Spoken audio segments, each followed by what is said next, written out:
right, so we are back and ready to deep dive into something I know we all think about a lot, money, specifically millennial finances. Finances. And to help us out with this, we're going to be pulling tips and tricks from Broke Millennial. Okay. Fantastic book. Yes. And That's like...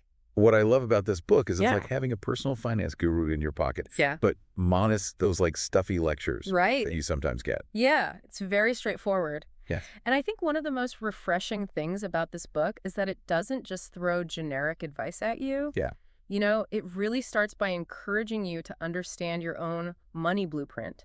Oh, interesting. Which is essentially how your past experiences with money right. shape your feelings and habits today. Like how you were raised. Exactly. Like, were you raised in a family where money was taboo? Right. Or is it like... But you just didn't talk about it? Yeah, you didn't talk about it. Or was it? Or the opposite, where you grew up thinking everything was fine and then you kind of realized later on maybe it wasn't. Or did you have a pretty balanced view growing up?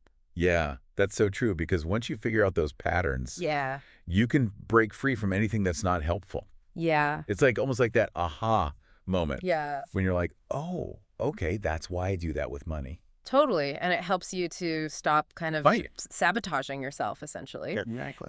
And the book shares a bunch of different stories and scenarios of real people who have experienced these different money blueprints. Right. So like the story of Lizzie, who's in the book. Okay. She was absolutely terrified of her own finances. Wow. Even though she was in a pretty good place, you know, she had no student loan debt. Mm-hmm.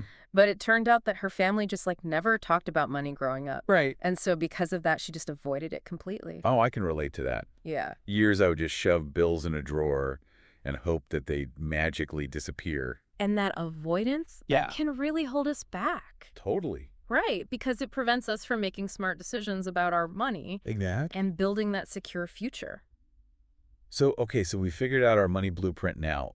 What's the next step? So, Broke Millennial, it lays out some financial benchmarks to help you assess your financial health. I love a benchmark. Me too. Helps you figure out where you're at. Yeah. And it starts with the emergency fund ratio. Okay. So ideally, emergency fund ratio. You should have about 3 to 6 months of living expenses. Got it. Saved up. So that's like your safety net. Yes, exactly. In case like you lose your job or you have an unexpected expense. Totally. Right. But even if you're in debt. Okay. The book recommends aiming for at least $1,000 as a starting point. Mm-hmm. Okay. It's a good kind of psychological win. Yeah. And it gives you that cushion to handle smaller emergencies without resorting to credit cards. That makes sense because then at least you've got that little bit. Yes. It's that first step. Yeah. For building that financial safety net. All right. So we talked about emergency fund. Okay. What about debt? Debt. Because a lot of millennials are dealing with that. Absolutely. And the book goes into a lot of detail about managing and reducing debt. Okay. It talks about the debt snowball and debt avalanche methods. Okay. Break it down for me. What is that? Yeah. So the debt snowball is all about motivation. Okay. You start by paying off your smallest debt first. Okay. Regardless of the interest rate. So even if it's a low interest rate.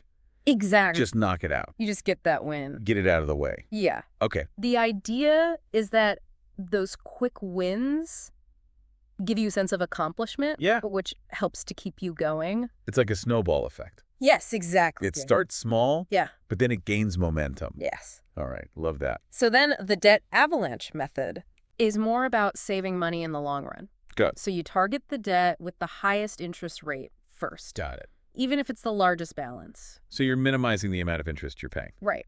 Okay. But the book stresses that the best method is the one that works for you.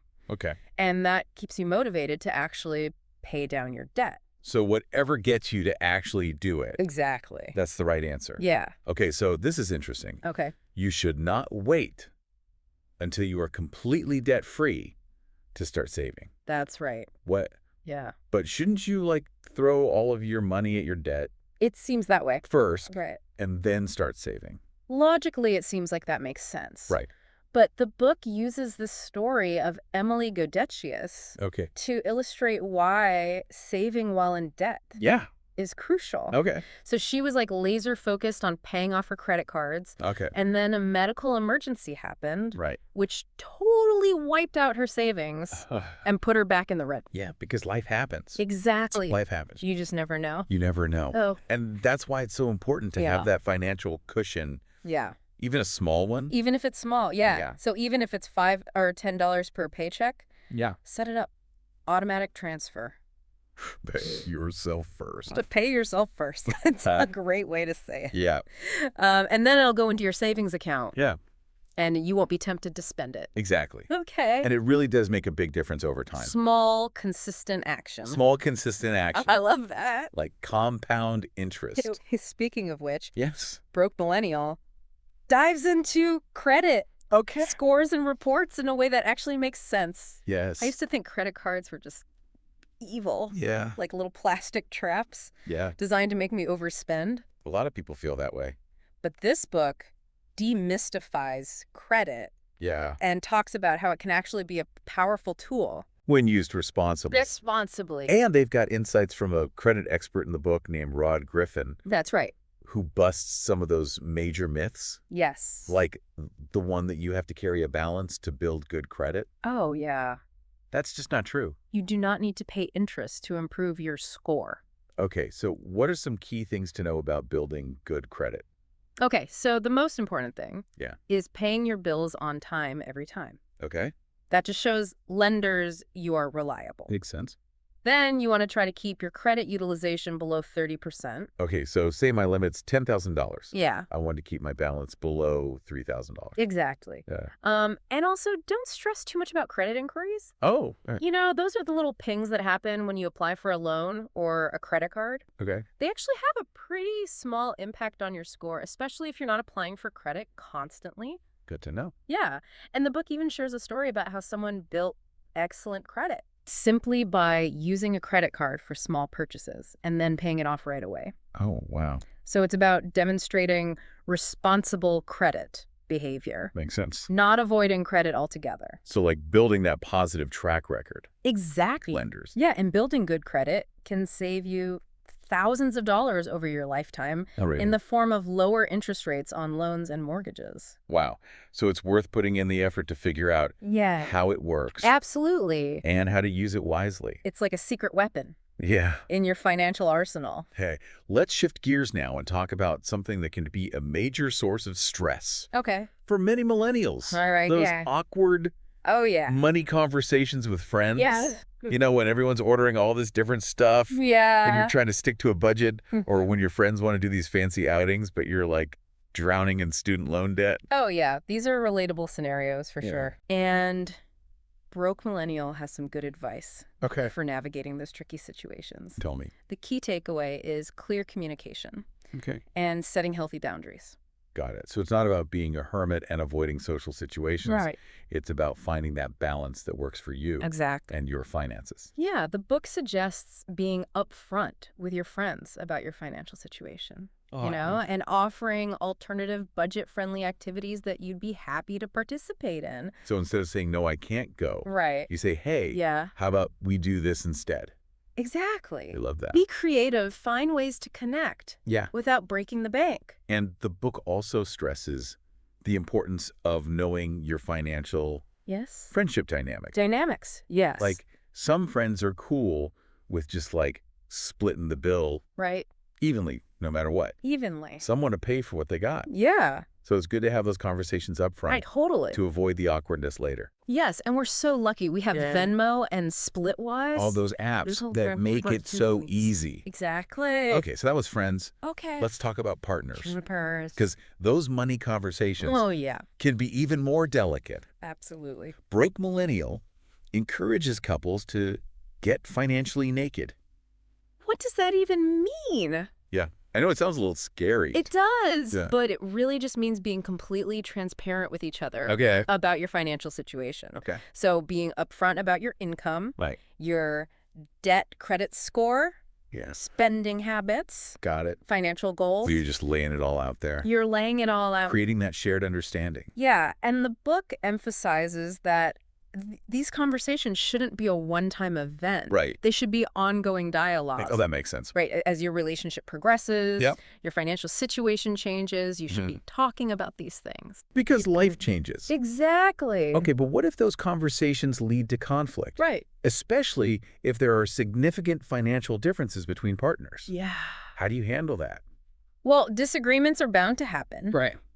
But the book offers some tips Okay. for navigating those conversations constructively. Good. So it suggests choosing a neutral time and place, Okay. setting ground rules for respectful communication, Yeah. and focusing on collaboration, not blame. Oh, that's so important. Right. So you're working together to figure it out. You're a team. Yeah. Working together to create that shared financial vision. You're on the same team. Yes. Working towards the same goal. And that includes defining your financial values and goals as a couple. Oh, like what are your priorities? Exactly. Are you saving up for a house, or do you want to retire early or travel the world? Do you want to start a business? Yeah. What are those things? Yeah. Aligning on those.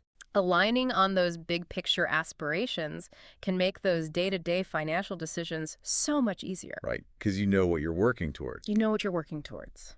Okay, speaking of transparency, Yes. Broke Millennial also warns about financial infidelity, Yes. which is basically hiding money or financial decisions from your partner. That's right. So what are some red flags to watch out for? So things like secret bank accounts, Hmm.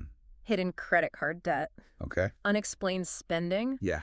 those are all potential signs of financial infidelity. And that's a big no-no. It is? Yeah, it can really damage a relationship. Yeah, it's a major betrayal of trust. So it's about being honest with your partner, even about those little oops moments. Yeah, You know, like an impulse purchase. yeah, I overspent a little bit this month. It's just being open and honest about it. Because it builds that trust. It does. Right. Transparency and trust are crucial for building a strong financial partnership. Like any other part of a healthy relationship. Yes, exactly. Okay, so we covered a lot of ground here in part one. We did. We talked about money blueprint, building good credit, navigating tricky money conversations. With friends and partners. Yeah.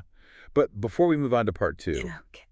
I'm just curious, what are some of your biggest takeaways from Broke Millennial that have really resonated with you?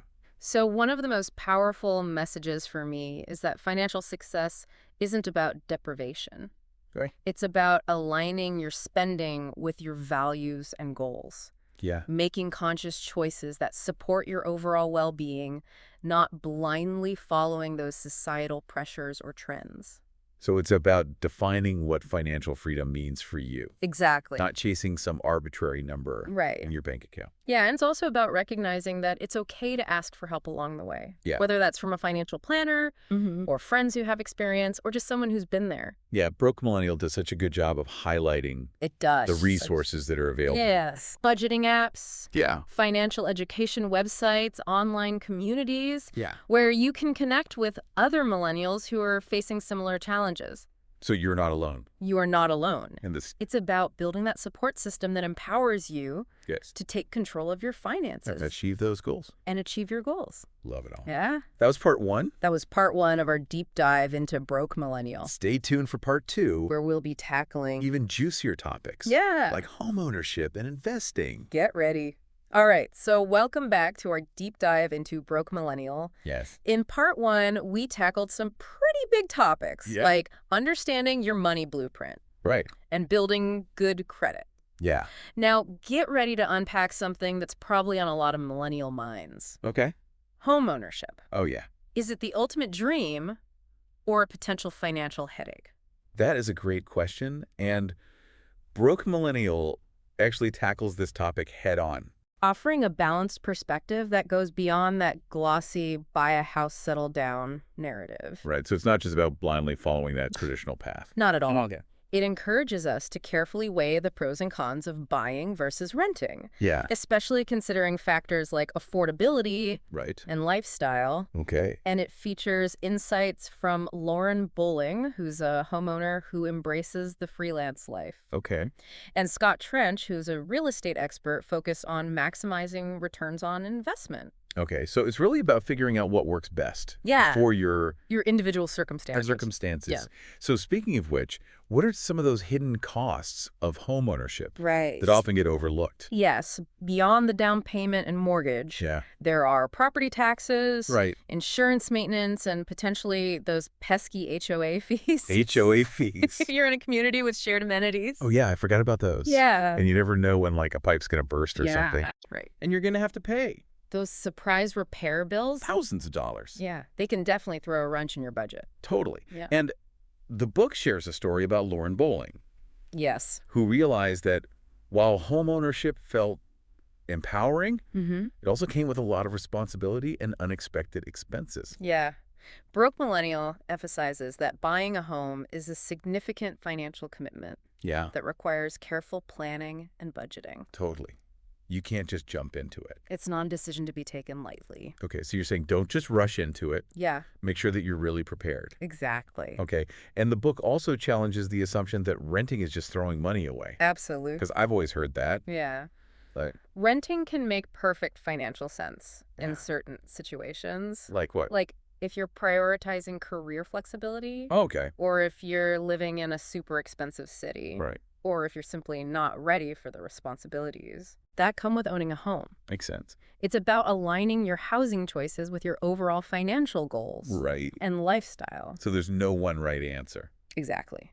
There is no one-size-fits-all answer. Okay. And the book really encourages readers to make informed decisions Based on their based on their individual needs. individual needs and And circumstances. circumstances, yeah. So figure out what's right for you. Exactly. And how to know if you're financially and emotionally prepared. Yeah, because that's a big On home ownership. emotional Yeah, it's a huge step. commitment. And it's crucial to be ready for all that it entails.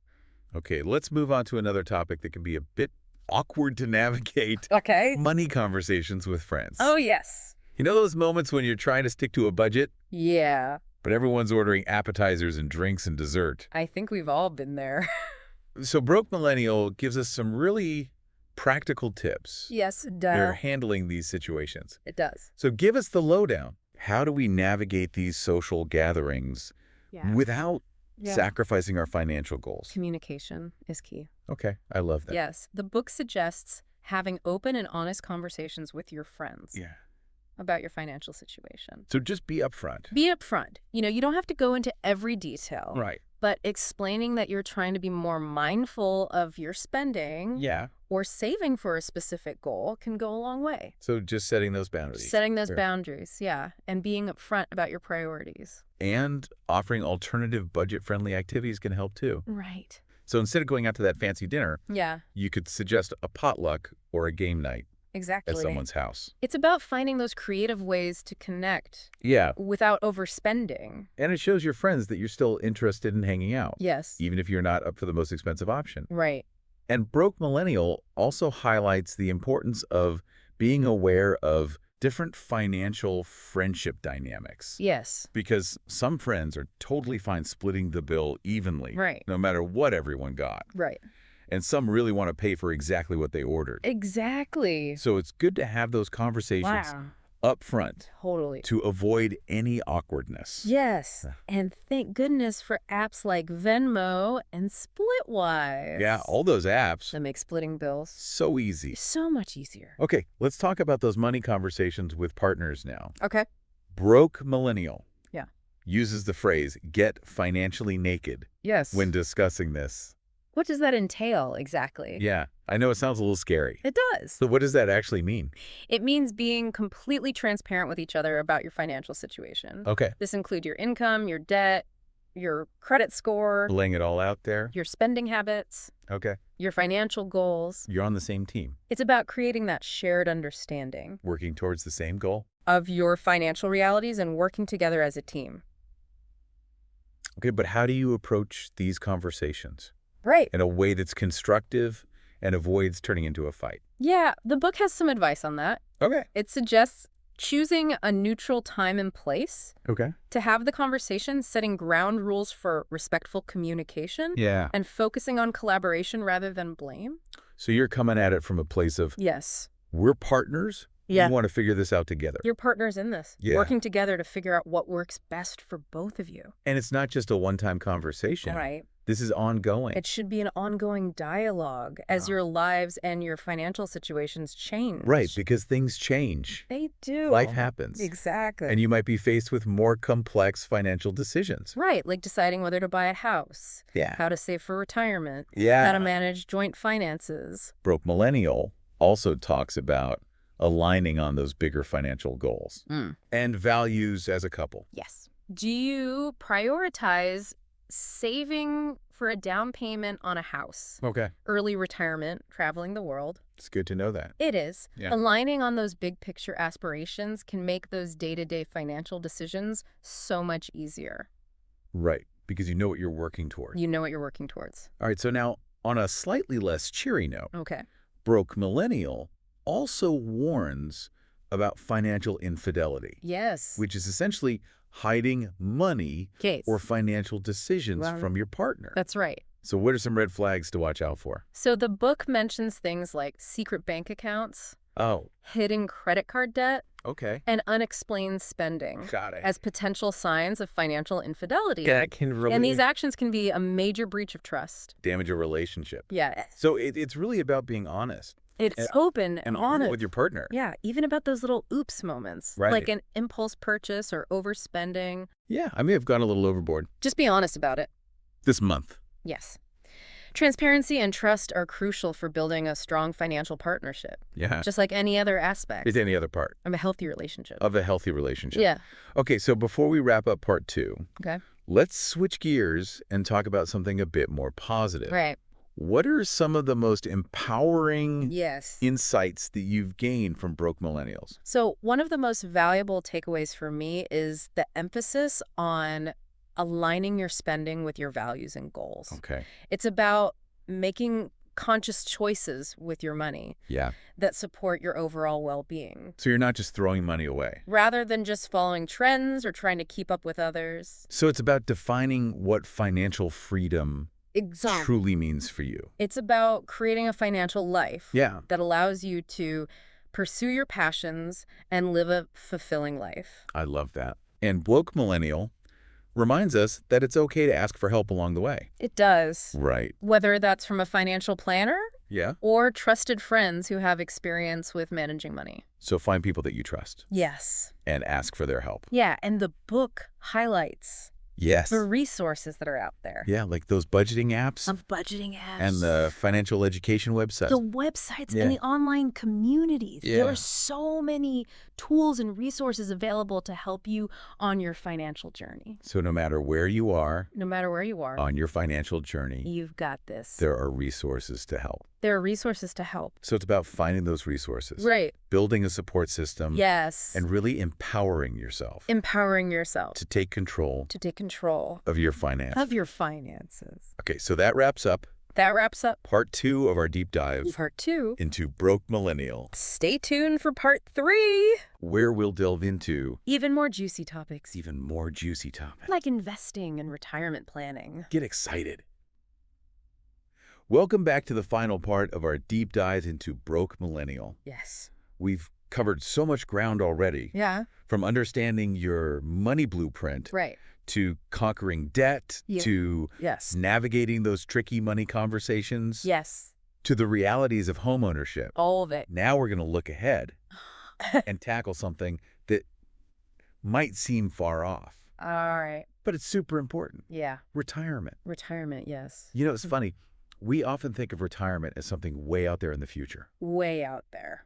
But Broke Millennial stresses that the choices we make now really impact our golden years. Absolutely. It's so true. Yeah. But it's easy to put it off when you're young. Oh, it is? And you're juggling student loans, and rent, and, just trying to live your life. Exactly. So let's break it down. What are some of the key things that millennials need to know? So first off, about retirement planning. Take advantage of employer matches. Okay. If you have a 401k, Yes. it's essentially free money that your employer contributes to your retirement savings. That's amazing. Usually based on a percentage of your own contributions. So it's like a bonus. Exactly. For saving for your future self. It's a bonus for saving for your future. I love it. And the best part is this money grows over time thanks to compound interest. Okay. So the earlier you start, Yeah. the more time your money has to grow. It's like magic. It is like magic. Okay, but what if you're not earning a lot right now? Yeah. Any advice for those of us who are Broke millennial, actually. just starting out?